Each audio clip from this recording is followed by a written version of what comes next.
Okay. Hi, Expat Explore community. Welcome. Hello. Welcome to our 5th episode of On the Road with Vic, Luke, Brandon, and Matt. And this week we are going to be discussing our pre- and post-tour rituals.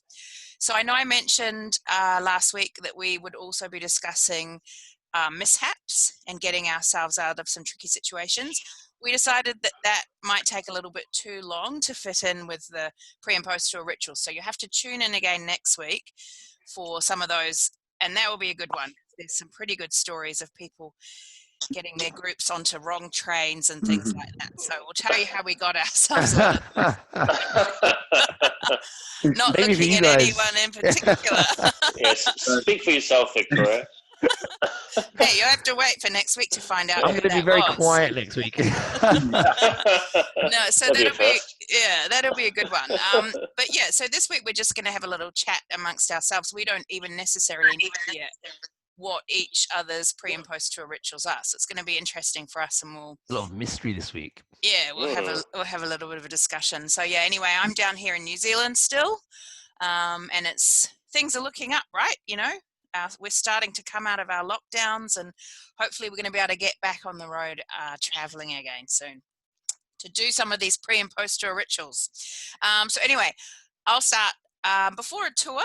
So when I first started my job tour leading many years ago, I always used to get quite nervous before a tour, and I could never sleep. I couldn't get to sleep because I was worrying about, the next day.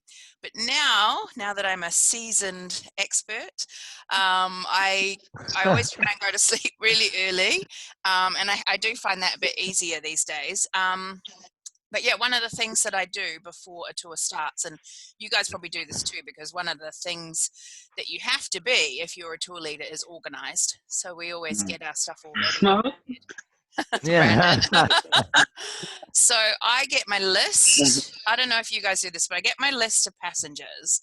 So all of you guys out there in Expat Explore community, and I look down and I just have a little kind of look at it, and I manifest positivity into that list. and I really hope, this is the one thing that I still worry about before a tour starts. I don't really worry about it, but just hope that I don't get a tour, I don't know how to say this nicely, with somebody on it that is going to be really challenging, maybe for the dynamics of the tour. And what do you mean by challenging, Vic?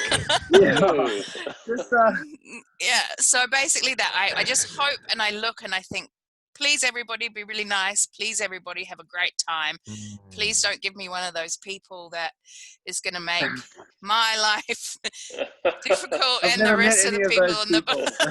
Yeah, well, so like you guys are. Mine always seem to be so lovely. You guys are a lot more experienced than me. That you've worked for other tour companies, and I've worked for language schools before and day trip companies, but never for other big tour companies apart from Expat. And from what you guys were saying, compared to some of the other companies you've worked for, you rarely get problem passengers, though. You know, that is so true. No. Yeah, well, and no, I've found like overall. I've been very lucky all season that I've very rarely had any problem passengers. And from what a lot of other tour leaders have said, compared to other tour companies, it doesn't happen so much on Expat tours. No, I definitely agree with that, and not just to suck up to the Expat Explore community and passengers, Yeah. but I really do think that the Expat Explore travellers are a unique breed, and nearly everybody Definitely unique, yes. is super positive and just amazing people who just are all there for the same reason, all there to travel and meet people and explore, and I think that is true. So you might get the odd person who's, I found the only time there's ever been an issue is when it's usually someone that's been dragged onto a tour by a family member and they haven't really known what to expect. You'll have like a family of 5 and they'll all want to be there, but one of them might have been forced on this tour. They haven't been told anything about it. Their family have booked it for them, and suddenly they turn up on this tour like, we're on a coach. I know. We're like, we're going to be leaving the tour at 6 a.m. to drive to various countries in one day. Where's the swimming pools? And they just haven't really been told by their family what they're getting dragged into. And that's the only time I've really had issues. Yeah. Yeah. So that's what I really do. I just plan and prepare and try and get to sleep early, which I can do now, but I couldn't when I first started out. And just hope that I'm going to have a really good trip. No, it's Yeah, so anyway, hard, isn't it? that's me. What about you, Matt? What do you do on your pre-tour? Well, I don't go to church like it sounds like that you do, praying to God that you don't get horrendous people. But pre-tour, I don't really have anything overly, I say that I do regularly, apart from just preparing as much as I possibly can. And sleep as much as I can, like depending on how long we've got, just try and get an early night before that first start, and just make sure I'm ready to go, and hit the ground running. More about the post-tour rituals. All right, well, wait a minute for that. We'll talk about that in a minute. Okay. I'm post-tour. Okay. Well, all right. So, Brandon. Yeah, so my pre-tour is a little different to yours, Vic. I still put out the good energy, but mine's a bit more specific. I leave, and I normally check into the hotel I'm staying in or the Airbnb the night before, and I leave. And what I do is I do two very specific things. The first one is I go and get any new clothes that I need, new underpants and so on like that. And that's very important because I like to go to a new tour with nice fresh undies. I think that's important. And then I always go to Five Guys. So Five Guys, for those of you who don't know, is a burger restaurant. It's a takeaway burger restaurant. So for me, it's the best takeaway burgers you can get. So I go and I get a double cheeseburger, and I always go all the way. I'll make sure I have all the toppings, and then I have a strawberry milkshake. And then I sit and I eat my peanuts. So those of you who know Five Guys, you can get free peanuts. And I just, because I'm so happy, I put out as many happy vibes as I possibly can, because I'm having my favorite meal. A really, really deliciously greasy burger with a nice strawberry milkshake. So I have to do that before every single tour. Now, why am I not surprised that yours has something to do with food? Yeah. But that's so true. Like, you just made me feel so excited. Like, it's always so exciting the night before a tour, right? You're just so happy and ready to. I think, it's that you're in mixture like of two excitement spaces, and nerves, though. isn't it? You're like, nerves and excitement. Yeah, they all kind of merge into one.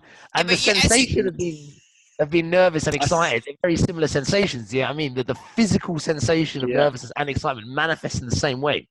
And so I know, I get butterflies in my stomach like all day. Yeah, for sure. So and I have for me, for me, you need to achieve peace of mind before going to sleep, because there are so many components to that first day of the tour and prep that you need to do that your mind is going to be racing a million miles per hour when you try and get into bed. So I usually 3 or 4 times I'll read through all of the documents on the tour packs. This is why one of the reasons I make sure that I also go through everything. I go over what my brief was about in my head. So have I printed this, printed that? And I check into the hotel nice and early so that I can get to the print shop in Greenwich, just in case I go through and there's nothing there yet. Another one similar to Vic in the sense I'll read through the passenger list because I want to try and memorize as many names as possible. So what I do is I group them together. I look at family groups. So I think, okay, say there's only one family with 2 kids, so I know they're the Goodson family, for example. So I already know going in, if I see 2 kids coming along with the family, those are the Goodsons. So I know their names before I even see them. And for me, it's really important to try and get the names down as soon as possible. So I just read through that passenger list as much as possible, look for birthdays and stuff like that.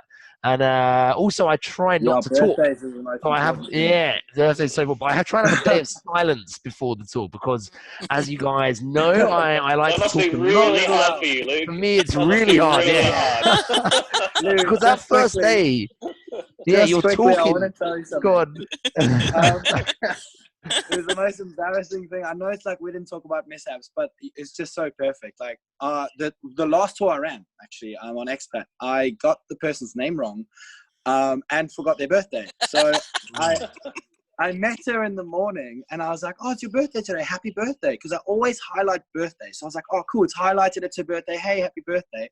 And I felt like we had a connection. And then that night at dinner, I chose a different person.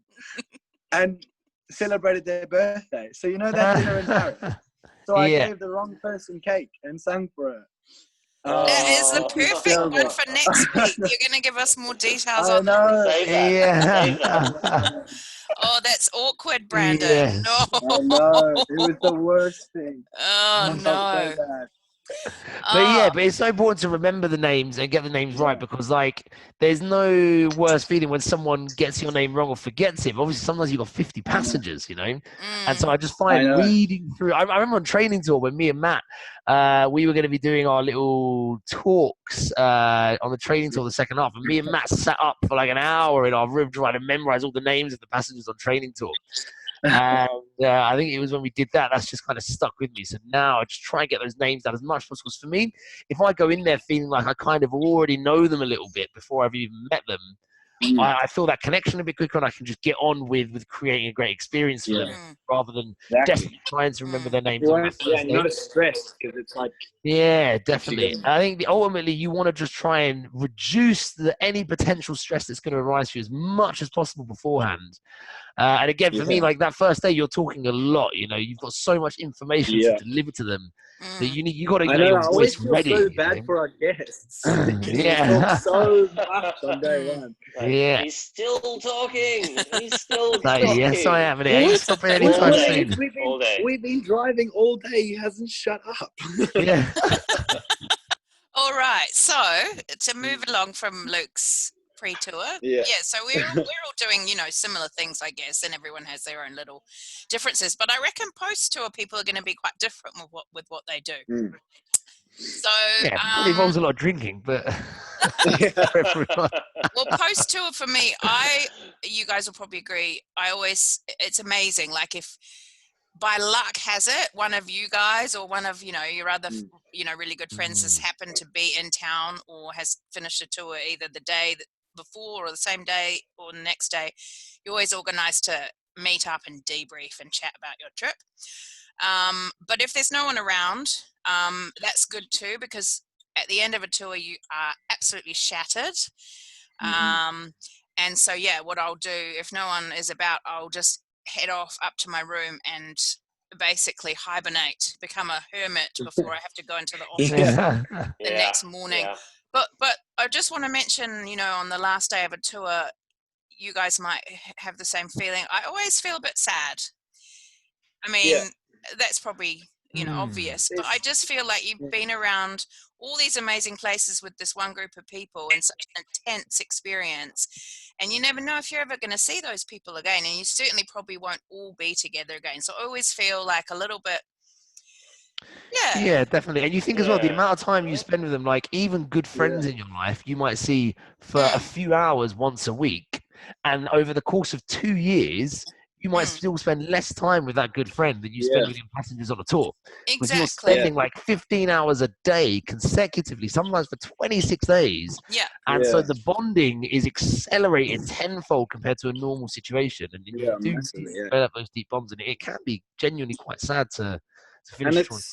it's always such a rush at the end sometimes, because sometimes you come into London and people need to get off to get to flights. They need to check into hotels, and we are arriving late sometimes. So sometimes you don't even get that chance because you look and everyone's darting off and you're trying to hug as many people as you possibly can. And Yeah, there's always that little bit of, there's it always is that kind of quite a a general sad sense thing. of mania at the end. You know what I mean? Everyone's kind of got this frantic, like, oh, what am I doing next? Like the tour leader's not telling me what to do. I've got to get to here, I've got to get to there. I know. Suddenly, everyone What goes do from I a do? Can you collective, buy my tickets for me? I'm you've like, got what? this No, bye. random explosion from a collective mindset to an individualistic mindset. And it's like, okay, suddenly I'm an individual again. I'm doing my own thing. And it's just this explosion as soon as you get off the coach. And it's just, it's quite an intense experience. Well, yeah, exactly. And that reminds me of the one other thing I wanted to say really quickly was the next morning when you wake up after a tour's finished. Whoa, and you're like, oh, Yeah. where am I? Where? Oh my God, I'm late. I'm late. I'm Like, late. where's all my people? Where's, yeah. Yeah. So that's always a weird feeling. So anyway, Matt, do you have a specific post-tour ritual that you do? Yeah. So basically, we get back. Say we're doing a European tour. We get back to London. We say goodbye outside the Novotel Hotel in Greenwich. Straight to bed. Just straight to bed. I've had dinner on the ferry. Straight to bed. I'm done. Try and sleep in as much as I can, and then straight out for a nice English breakfast with a good Australian flat white. Yeah. You know, you've just done a few weeks around Europe. You've been on continental breakfast the whole time, having, you know, cereals and breads and pastries and deli meats and stuff, but nothing beats some really egg and bacon. missing, some eggs, bacon, sausages, baked beans, hash browns, all that stuff. Yeah. Mushrooms. That is just what I want to devour when I get back to London. Absolutely. So mine's fairly similar. As soon as we get back into London, the first thing I do is I jump in an Uber and I call a curry place. And it's a curry place that's right next to a place that we stay. So I get the Uber to take me there on the way home. And I always get the same thing. I get a chicken jalfrezi and I get pilau rice, garlic naan, mango chutney. I get straight into my room. I open my bag. It explodes with all my clothes that I've shoved in. And I don't look at anything. I don't do any work. I sit on my bed and I actually get naked. I don't know why, but it just sit on my bed. Just because you can. Eat my curry. And I eat my curry in bed. And I watch TV. Actually, is that Mountain View, Brandon? The old Mountain View? That's our curry place. I mean, hot curry in bed naked is a dangerous combination, my friend. No, I remember once you messaged me after at the end of a tour, or we were chatting, and you said I'm in bed naked eating a curry, and I was like, well, it's also a good idea to have the curry post-tour, not pre-tour ritual, right, Luke? I have made that mistake before. Yes. My first ever tour, I went for a huge Thai street food curry in Greenwich the afternoon before, and I'm just going to say my first ever tour with Expat, I was nervous enough as it was. I was up all night at the toilet with my dodgy curry that I had. And honestly, the next morning was a struggle. I remember you telling me about that. I will not ever be having an intense curry the night before tour again. Always post tour curry. Always post tour. Yeah. My post tour is a little bit different to you guys. So obviously, when you get back from tour that last day on tour, you're constantly operating at this very high energy level. Do you know what I mean? You've got this level of intensity to you. You're delivering all these experiences, this excitement, and you're kind of running on 110% the whole time. And so when I get back, the tour's finished, everyone disappears, and I get this wave of intense euphoria. And I just get like, the tour's done, it's gone well. Usually it's gone well. I mean, touch wood, I haven't had a tour go badly yet. And everyone's gone off. You've got all this amazing feedback from everyone. You've got these lovely notes from everyone saying how much of a good time they had. And every little detail of experience you provide has all come to this penultimate end, and suddenly it's over. And there's this huge, intense wave of calm, but euphoric calm comes over me. And I'm just like, oh my God. And I get this shaking energy run through my body, and I've got to use it. And so rather than go and collapse straight away, I go out in a bang. And I go home, I get my bike, and I go on a huge bike ride across London. And usually when I was at my nan's, I'd cycle from Bromley all the way to Greenwich with a boombox blasting music. And I go out, it's insane. And I never feel an energy and a buzz like it. So and usually I go to a pub, I have a big pint of beer, and then obviously not the most advisable thing, then I cycle home again. And then I get home after having burnt off the last bits of energy that I possibly have. And then I collapse, and I just collapse in a heap, and it's the most satisfying feeling in the world. Right? Absolutely. Yeah. Post-tour, always big bike ride with a beer, followed by some sort of food. The food changes each time. Just whatever I kind of feel. It's always something non-European, right? It's always something non-European, something spicy, something exotic. Usually something Asian. There's those Thai places in Greenwich that I know a few of us have been to. There's that Vietnamese. That's good. Yeah, and all that sort of stuff.